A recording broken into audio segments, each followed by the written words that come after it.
Halo teman-teman Sospaketes, ketemu lagi barengan gue Rido Putadi Asgara, founder dan CEO di Search Agency. Apa kabar teman-teman semuanya? Mudah-mudahan dalam keadaan baik ya. Ya, awal tahun masih segar kan? Masih semangat ya. Ini mudah-mudahan jadi tahun yang jauh lebih baik daripada tahun kemarin deh teman-teman ya. Untuk semuanya, untuk teman-teman Sospaketes. Ini video yang ini kita ngomongin yang santai aja. Gue mau sharing-sharing soal karir di SEO. Dan kayaknya masih pas gitu momennya ya awal tahun. Siapa tahu lagi nyiapin surat resign. Enggak ya. gue gue mau sharing ini karena kalau lagi buka QA di Instagram gitu ya, suka ada yang nanyain, Mas, gue mau switch karir ke SEO nih, ya kan, mulainya dari mana? Atau ada teman-teman yang nanyain misalnya, karir di SEO ini masih menjanjikan nggak sih? Ya kan, masih bagus nggak sih futuresnya? Ya, video yang ini kita ngobrolin itu yuk teman-teman ya. Nanti juga kalau teman-teman uh, mau nambahin gitu ya, masukin di kolom komentar jangan lupa ya. Kebetulan teman-teman gue kan ya agak lumayan lama gitu di industri ini ya. Meskipun gue gak akan bilang berapa lama, takut ketahuan tuanya. Tapi ya udah mengalami uh, banyak periode gitu ya di industri ini dan mudah-mudahan insight yang gue kasih sama teman-teman bisa bermanfaat gitu ya teman-teman ya. Biar terstruktur teman-teman, videonya gue mau bagi jadi 4 bagian. Ya, bagian yang pertama kita ngomongin dulu soal industrinya seperti apa ya. Ini juga mungkin akan menjawab pertanyaan teman-teman, terutama yang berkaitan soal futures dari karir di SEO dan seterusnya ya, seperti apa. Bagian yang kedua, kita bahas soal skills and knowledge yang dibutuhkan kalau teman-teman mau masuk ke industri ini. Yang ketiga, kita ngomongin soal jenjang karirnya, career path-nya seperti apa di SEO. Yang keempat, kita ngomongin soal how to get started ya. Ini 4 bagian teman-teman ya. Dan sebelum gue mulai, gue mau ingetin lagi sama teman-teman kalau mau ikutan SEO Fighter Bootcamp, pendaftarannya masih dibuka sampai dengan tanggal 14 Januari. Teman-teman kunjungin search.agency/SEO-Fighter-Bootcamp. Ada di kolom deskripsi juga ya, link untuk pendaftarannya. Batch yang ini batch yang pertama 2024 dan ada banyak perubahan di silabus gue ya, terutama soal strategic planning di SEO. Oke, teman-teman, industri di SEO ini bukan industri yang baru ya, teman-teman. Dari awal gue kenal sama SEO tahun 2007 aja kayaknya udah lumayan banyak gitu ya orang-orang yang menggeluti SEO ya. Mungkin yang satu angkatan sama gue masih ingat nama-nama kayak Ana Akhira gitu ya teman-teman. Dan beberapa tokoh-tokoh yang dulu ya orang-orang yang pertama kali terkenal gitu ya teman-teman di SEO ya. Meskipun kalau dulu kayaknya yang terkenal adalah internet marketing gitu ya, orang-orang bilangnya soal internet marketing ya. SEO is part of internet marketing. Gue sendiri ya teman-teman, kalau gue boleh cerita dulu pertama kali gue kenal sama SEO itu dari forumnya namanya AdSense ID. Kayaknya nama gue masih ada di situ deh, masih aktif juga gitu ya. Dan itu tahun 2007 mungkin ya, teman-teman ya. Uh, ya sekitaran tahun segitu ya. Jadi bukan sesuatu yang baru ada di Indonesia gitu, udah lama gitu ya teman-teman ya. Meskipun industrinya udah lama tapi kayaknya pekerjaan rumahnya masih banyak gitu teman-teman ya. Dan ini ya menurut gue ini tugasnya kita, tugasnya teman-teman kalau nanti masuk ke industri ini ya, untuk memperbaiki ini gitu ya PR-PR ini. Harus diakui gitu teman-teman, SEO di sini itu nggak seperti SEO di market-market yang lebih matures gitu ya. Perkembangannya deh paling enggak ya kan. Indikator yang paling jelas apa? Indikator yang paling jelas misalnya ya, uh, bisnis budget yang dikeluarkan oleh bisnis ke SEO gitu ya, itu nggak sebesar di market-market lain gitu ya. Dan ini juga tentu mempengaruhi banyak hal gitu ya teman-teman, termasuk ya kalau nanti teman-teman jadi salah satu talent di SEO, seharinya teman-teman ya kan. Uh, Beberapa waktu yang lalu gue sempat sharing tuh salary survei yang dikeluarin sama Ahrefs gitu ya, yang nunjukin kalau diskrepensi antara gaji kita orang-orang yang di Indonesia dengan orang-orang yang di luar Indonesia itu lumayan jauh gapnya gitu teman-teman ya. Dan ini ya tentu saja salah satunya karena industrinya ya, di luar dari faktor ekonomi dan seterusnya ya teman-teman. Terus juga mungkin ya PR yang lainnya ya, banyak talent agency SEO di Indonesia gitu ya teman-teman. Kayaknya sampai saat ini tuh belum bisa gitu nunjukin ke bisnis value yang real dari SEO ya. Kenapa gue bisa bilang seperti itu? Karena sampai sekarang masih banyak agensi SEO yang misalnya jualan SEO-nya guaranteed ranking, numbers of backlinks ya, dengan segala embel-embel high DA, high PA dan seterusnya ya. Tapi lupa untuk ngomongin soal impact dari SEO terhadap bisnis ya. Dan ini besar pengaruhnya terhadap industri ini ya teman-teman, karena pada akhirnya nanti bisnis akan digest gitu ya, akan merasa bahwa aduh gue ngejalanin SEO tapi dampaknya ya udah gue ranking keyword ini keyword ini keyword ini tapi bisnis gue nggak jadi gede gitu ya kan. Uh, nggak dapet yang sesuai returnnya ya. Dan ini menurut gue harus disadarin gitu sama semua pelaku industri SEO ya kan. Karena SEO ini marketing investment ya teman-teman ya. Dan setiap marketing investment, namanya juga investment ya, butuh return yang positif. Bahkan untuk bisnis mungkin returnnya tidak hanya positif, tapi maksimal gitu ya teman-teman. Ini juga mempengaruhi industrinya kita di SEO ya kan.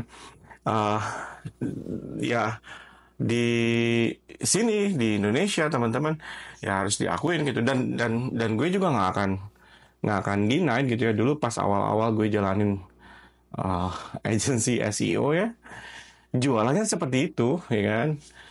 Uh, ya itu kenapa industrinya terbentuk sampai sekarang gitu ya teman-teman, sebagian besarnya masih seperti itu ya kan.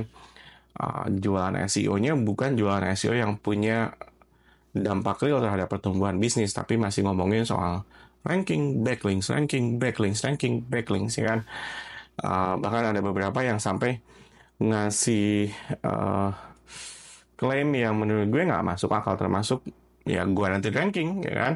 Itu kan klaim yang nggak masuk akal, karena orang Google-nya sendiri bilang nggak ada satupun orang yang bisa menjamin ya bahwa sebuah website bisa ada di posisi tertentu di dalam SERP ya kan. Kalau orang SEO-nya bisa guaranteed itu, ya teman-teman tinggal tinggal lihat seperti apa metode yang digunakan dan seterusnya ya. Pada akhirnya teman-teman ya, yang akan mendorong industri ini jauh lebih berkembang adalah ketika kalian SEO, agensi SEO mampu memberikan dampak bisnis yang real ya, yang berpengaruh besar terhadap pertumbuhan bisnis ya, be it on UMKM level atau enterprise level ya.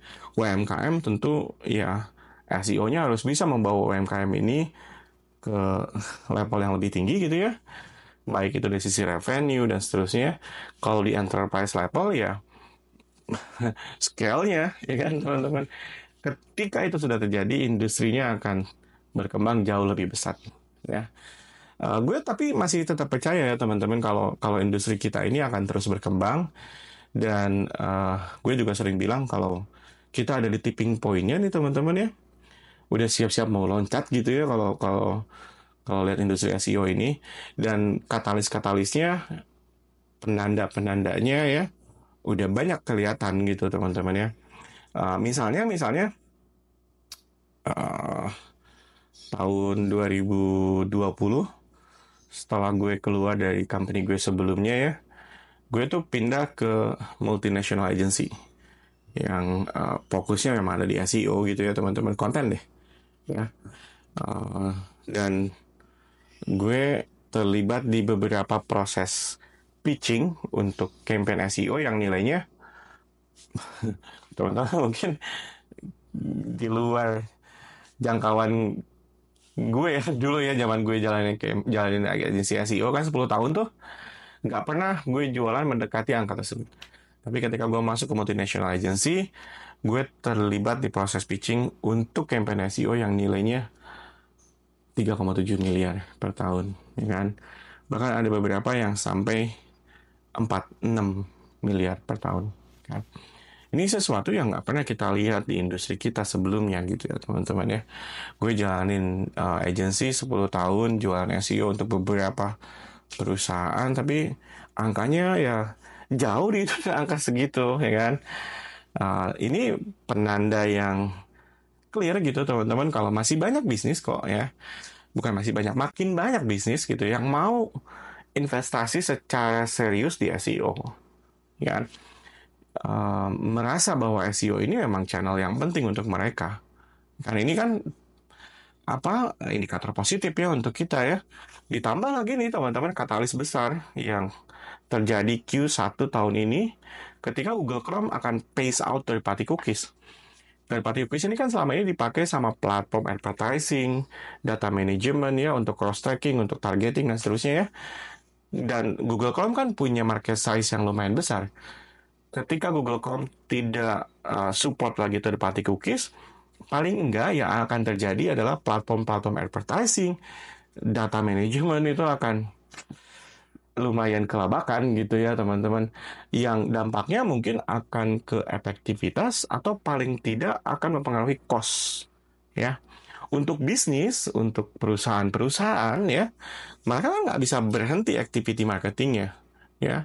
Kalau mereka lihat bahwa efektiviti dari marketing yang mereka jalankan itu berkurang, misalnya karena tidak adanya support terhadap third party cookies ini ya mereka harus cari cara lain supaya marketing activities-nya tetap bisa scalable menggunakan first party cookies mereka ya. Dan ya teman-teman bisa tebak channel apa yang bisa support untuk capture first party cookies on a scale gitu ya teman-teman ya. Ya search dan konten kan. Uh, ini katalisnya ya. Dan ya menjawab keraguan teman-teman tentang the futures of career SEO ya.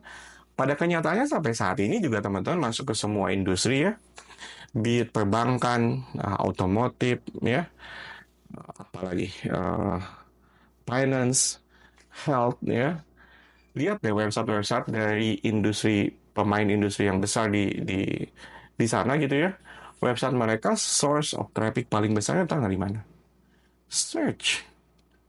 Ya, ada yang sampai 60%, 70% datang dari search. Kan? Ini menjawab keraguan teman-teman bahwa ya kalau melihat semua ini harusnya teman-teman yakin gitu bahwa futures of SEO ini bright masih menjanjikan gitu ya. Ya tentu dengan segala challenge ya yang terjadi yang ada ya. Karena kan memang industrinya nggak pernah stagnan gitu ya teman-teman ya. Nggak sama terus gitu ya. Kita ada di industri yang environment-nya berubah setiap saat ya. Google melakukan perubahan terhadap algoritma mereka tuh ribuan kali gitu setiap tahun teman-teman, dan sedikit banyak juga mempengaruhi industri kita ya. Terus juga kita berurusan sama audiens yang bukan robot gitu ya, interest mereka berubah, behavior mereka berubah dan seterusnya.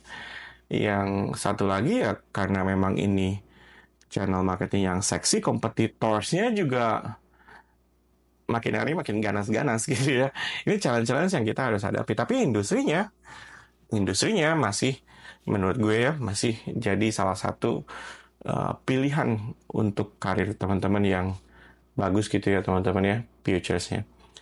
Uh, ini yang pertama ya teman-teman ya. Yang kedua nih teman-teman, kita pindah ke skills and knowledge-nya ya. Ini kan ya bagian yang harus dibahas gitu ya teman-teman. Kalau teman-teman mau berkarir di SEO ya, teman-teman harus tahu skills and knowledge yang dibutuhkan gitu untuk bisa survive di industri ini ya. Kita mulai dari yang basic dulu deh. Tiga disiplin utama di SEO ya. Technical SEO, content marketing, satu lagi adalah content amplification ya. Ini tiga disiplin yang ada di SEO gitu ya teman-teman ya. Dan satu sama lain ini saling terkait gitu ya teman-teman ya. Nggak ada campaign SEO yang sukses hanya mengandalkan satu disiplin aja. Technical SEO-nya bagus, kontennya berantakan, nggak akan jalan. Ya, konten bagus, technical SEO-nya berantakan, konten amplification-nya nggak ada, nggak akan jalan. Ya. Semuanya saling berkaitan, harus saling support gitu ya. Ini yang menyebabkan kita sebagai talent SEO ya mau tidak mau harus belajar semuanya, kita harus mengerti semuanya. Ya kan? Yang technical SEO ya teman-teman juga tahu lah ya, ini fundamental untuk kita ya. SEO-nya nggak akan bisa jalan, beneran nggak akan bisa jalan. Ya. Dan source untuk belajar soal ini sekarang sih udah banyak gitu ya teman-teman ya. Bahkan yang langsung dari Google sendiri juga lengkap gitu ya. Teman-teman bisa gunakan Google Search Essential. Di sana ada semua panduan mengenai technical SEO dari yang basic sampai yang advance ya. Jangan alergi gitu ya teman-teman ya. Karena masih banyak orang-orang SEO yang kadang-kadang gue ngobrol sama mereka gitu ya. Mereka seperti menghindari obrolan-obrolan di sisi teknikal ya. Eh, dan banyak yang berlindung di ini kan kerjaan developer bukan kerjaan gue. Iya, developer yang execute, tapi lu yang harus nunjukin ya, problemnya ada di mana ya. Jadi ini bagian yang penting untuk teman-teman pelajari mengenai technical SEO ini ya. Bagaimana supaya teman-teman bisa mengoptimalkan aset di mana nantinya konten yang teman-teman publish itu ada ya. Supaya aset tersebut ya bisa support campaign teman-teman untuk bisa berjalan dengan baik ya. Yang kedua ya content marketing gitu ya teman-teman ya. Tapi konten marketing ini bukan hanya soal creating konten ya, teman-teman. Lebih banyak soal mengerti audiensnya teman-teman seperti apa. Pola pencarian mereka, kebutuhan informasi mereka, ya. Dan nantinya ini akan jadi framework untuk teman-teman menentukan, oh gue harus publish konten seperti ini. Setelah konten yang ini gue publish yang ini ke yang seterusnya itu ya. Dan tujuan utamanya adalah untuk menjawab search intention dari audiensnya teman-teman. Ya.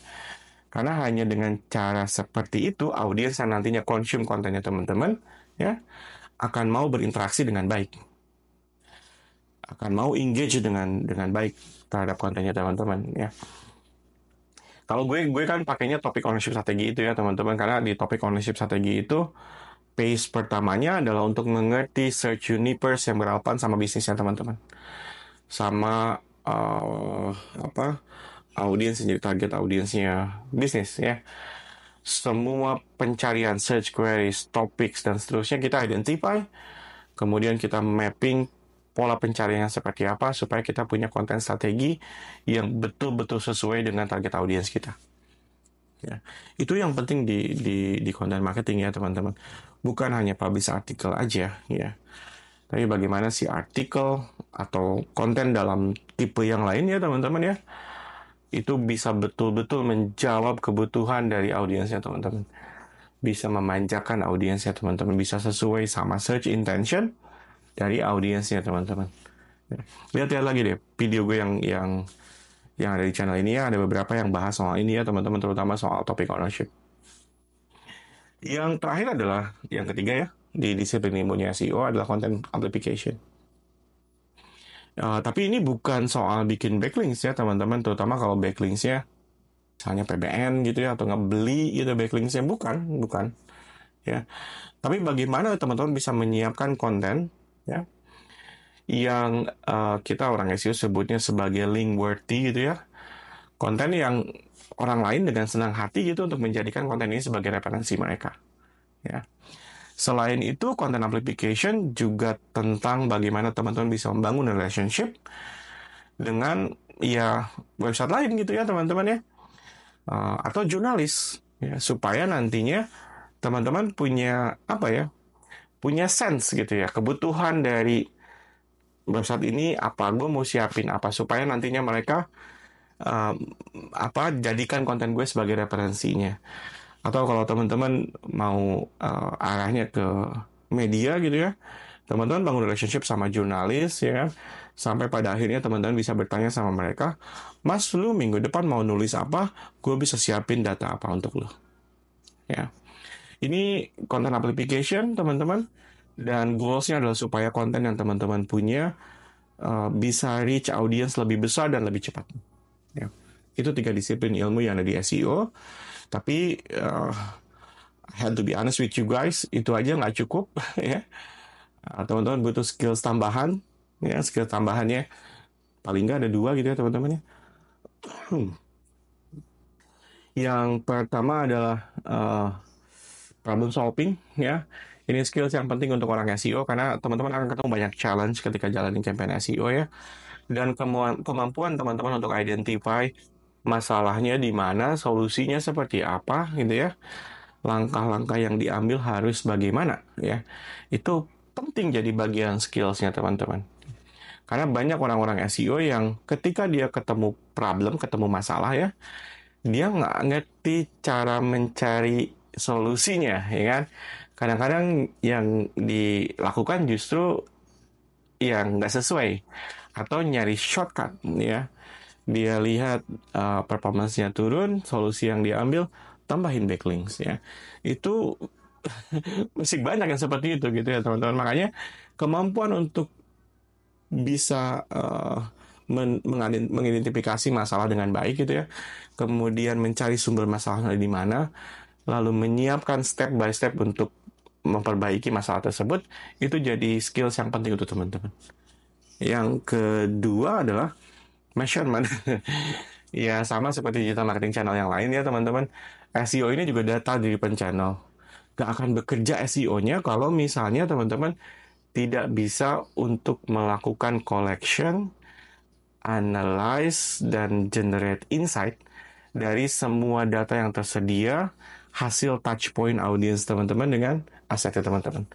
Ini kemampuan yang butuh untuk teman-teman miliki di SEO ya.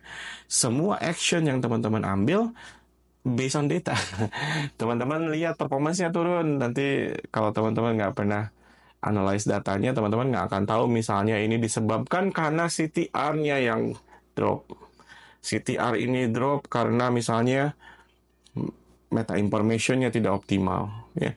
Ini semua based on data. Nantinya action yang teman-teman ambil juga ada ground-nya. Ada landasan berpikirnya yang datanya jelas gitu. Nah, itu dua yang skills tambahan di luar tiga yang disiplin ilmu tadi ya teman-teman di SEO yang teman-teman butuhkan. Ya. Uh, banyak, iya banyak. Ya memang gitu ya teman-teman ya. Uh, tapi ya semuanya bisa dipelajari menurut gue ya. Tadi gue cerita sama teman-teman kalau technical SEO ada Google Search Essential, yang konten, gue lupa nih ya, yang konten teman-teman lihat Google punya panduan yang tadinya ditujukan untuk quality raters mereka ya, tapi ini jadi banyak insight untuk kita namanya Google Quality Raters Guideline. Dua itu aja menurut gue cukup ya teman-teman ya untuk kita orang-orang SEO ya. Nanti mungkin yang dibutuhkan selanjutnya adalah strateginya. Ya.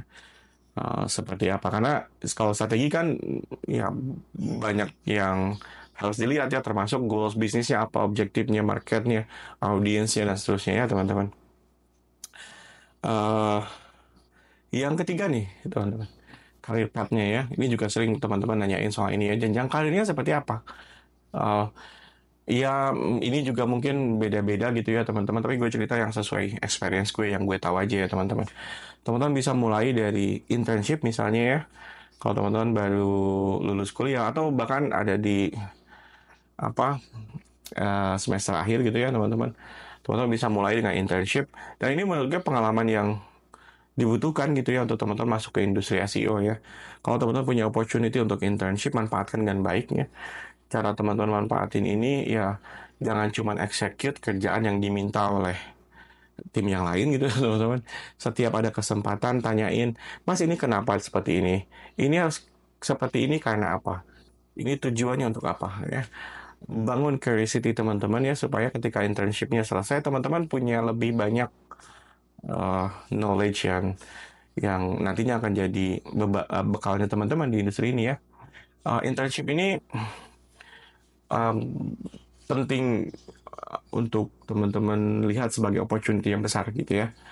Jangan diremehin karena kadang-kadang suka ada orang-orang yang ya internship gitu ya, tapi ketika dia internship ya dia seperti nggak jelas gitu teman-teman ya.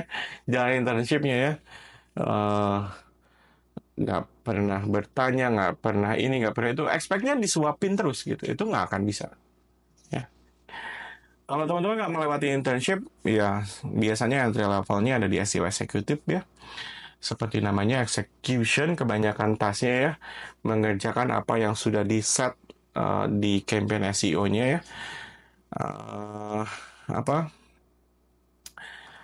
di organisasi besar biasanya juga SEO eksekutif ini dibagi based on fokusnya masing-masing gitu. Ada eksekutif yang misalnya ngurusin soal technical, ada yang ngurusin soal konten, ada yang di amplification gitu ya.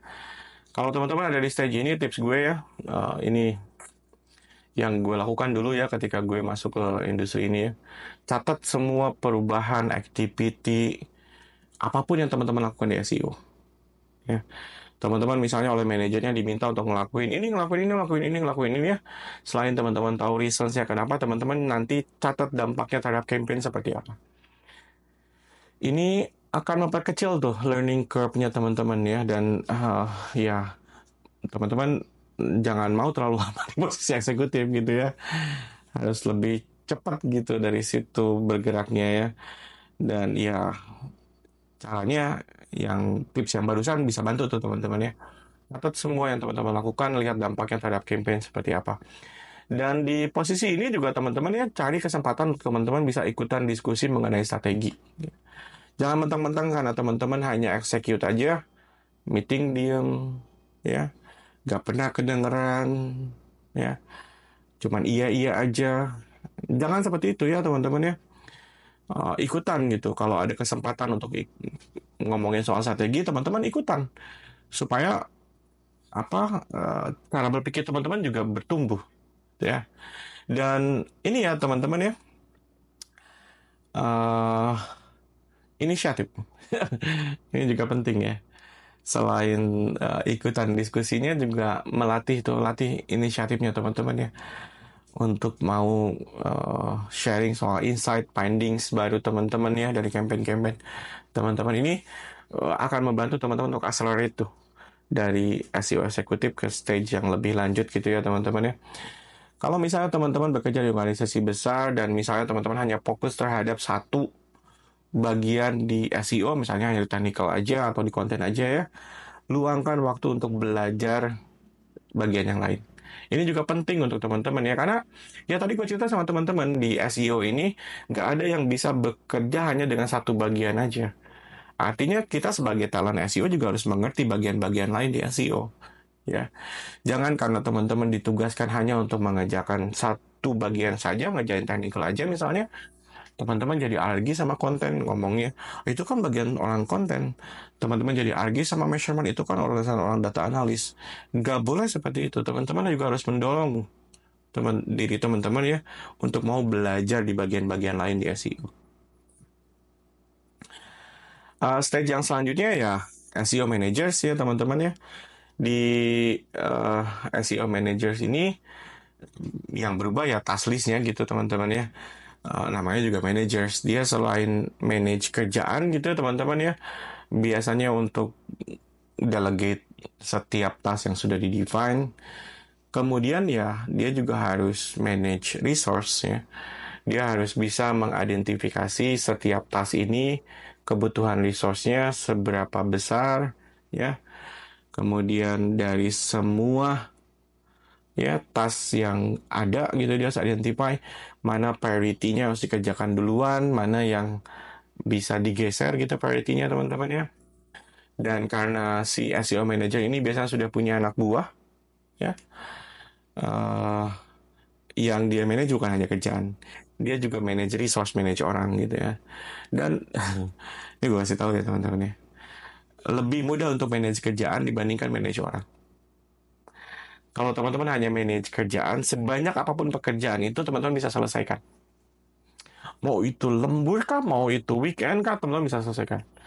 Tapi kalau teman-teman manage orang, manage resource ya, terus teman-teman nggak bisa gitu ya manage itu dengan baik ya, anak buahnya pundung, anak buahnya sakit hati, anak buahnya gini, anak buahnya gitu, jauh lebih susah.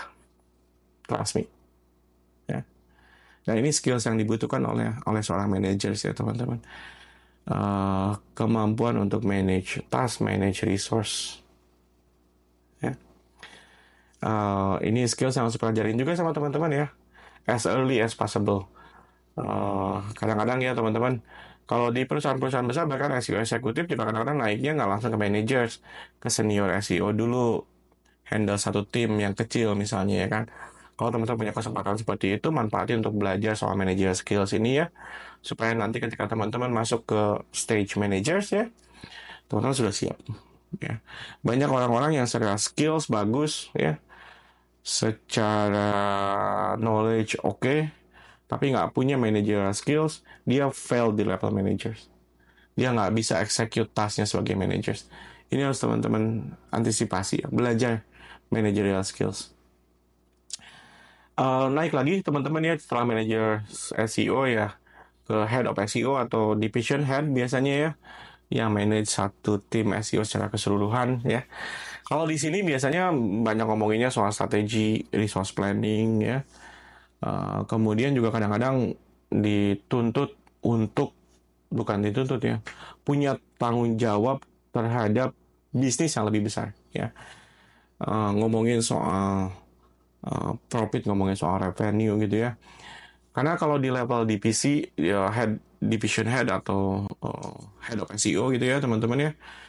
Teman-teman tuh bukan hanya memikirkan bagaimana SEO-nya bisa berjalan dengan baik gitu ya. Tapi teman-teman juga harus memikirkan bagaimana SEO-nya bisa menguntungkan untuk bisnis. Ya. Dan ini, ya ini butuh butuh butuh apa? Butuh experience gitu ya teman-teman ya. Banyak orang-orang yang ya butuh waktu gitu untuk masuk ke sini. Tapi ya menurut gue one day teman-teman aimnya ke sini gitu ya ke head of SEO ini ya. Yang uh, mungkin notable juga untuk gue mention gitu ya teman-teman. Kalau teman-teman bekerja dengan multinational company biasanya ada satu position lagi namanya SEO director gitu ya. Dan ini biasanya manage-nya ya multi region gitu ya teman-teman. Kalau misalnya perusahaannya ada di beberapa negara gitu ya, si SEO director ini yang nanti manage division head SEO di satu negara dan seterusnya. Ya, uh, ya gitu ya teman-teman. Gue nggak akan ngomongin soal gajinya tapi ya, teman-teman karena beresiko lah ya ngomongin soal gajinya mah. Teman-teman yang cari sendiri lah banyak kok referensinya. Lihat ke Glassdoor, lihat ke banyak tempat yang bisa ngasih lihat ke teman-teman kira-kira range salary-nya seperti apa ya. Yang terakhir nih teman-teman yang keempat ya, yang keempat how to start-nya gimana teman-teman mulai untuk masuk ke industri ini ya. Ya harus belajar dulu skills and knowledge ini ya. No brainer harus mulai dari situ teman-teman harus punya skills and knowledge-nya dulu gitu ya. uh, yang tadi gue cerita 3 disiplin utama di SEO, kemudian skills tambahan yang dibutuhkan di sana ya. Dan saran gue ya teman-teman ya, jangan cuma belajar teorinya ya. Gampang lupanya kalau teman-teman hanya tahu teorinya aja. Sambil praktek ya, dan modalnya juga nggak banyak. Beli domain, beli hosting, install WordPress. Berapa sih paling sekarang ya? Banyak yang cuman 100 ribu, 200 ribu gitu ya untuk bisa punya ini ya. Nanti setiap yang teman-teman pelajarin di SEO, terapin, tes, lihat hasilnya seperti apa. Ya, supaya nggak lupa. Ya, ini penting untuk teman-teman. Banyak orang yang belajar, oh tahu teorinya ini, tahu teorinya, tahu teorinya seperti itu, tapi nggak pernah ngalamin. Dia tahu misalnya, ya, ada satu bahasan di SEO soal rendering. Client side rendering, server side rendering. Dia tahu teorinya kalau client side ini untuk yang butuh input dari users. Yang server side yang tidak butuh input dari users. Gitu ya. Tapi dia nggak pernah lihat seperti apa. Elemennya yang mana. Impact-nya terhadap SEO seperti apa. Dia nggak pernah lihat. Jadi lupa pasti. Ya. Sambil praktek. Modalin dikit, tambahin lagi. Beli domain, beli hosting, install WordPress. Ya. Yang selanjutnya ya, teman-teman mulai untuk aktif gitu ya. Mulai sharing, bangun personasnya teman-teman di SEO gitu ya. Teman-teman punya account LinkedIn, mulai rapihin account LinkedIn-nya. Karena LinkedIn ini apa platform untuk profesional, saran gue ya kalau teman-teman punya LinkedIn, fokus kalau mau ngomongin soal SEO, SEO aja. Nggak perlu tambahin yang lain-lain. Ya, nanti kalau teman-teman ngomongin yang lain, ya udah bikin akun di media sosial yang lain gitu ya. Terus ya nulis yang yang ini juga penting ya. Pengalaman belajarnya teman-teman ditulis ulang, di share ya. Ini juga bisa bantu teman-teman ya untuk nggak lupa gitu apa yang sudah teman-teman pelajarin ya. Yang lainnya yang bisa bantu teman-teman untuk mulai di industri ini, masuk komunitas, belajar sama-sama di komunitas, sharing-sharing ya. Eh, Gimana ya teman-teman ya? Industrinya ini super seksi ya. Tapi banyak jebakan Batman ya.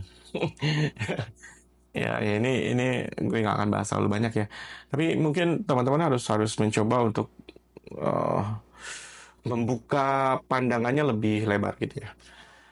Ketika teman-teman punya dapat resource baru, dapat pengetahuan baru ya, yang teman-teman lakukan adalah ambil itu dengan hati gitu ya teman-teman ya.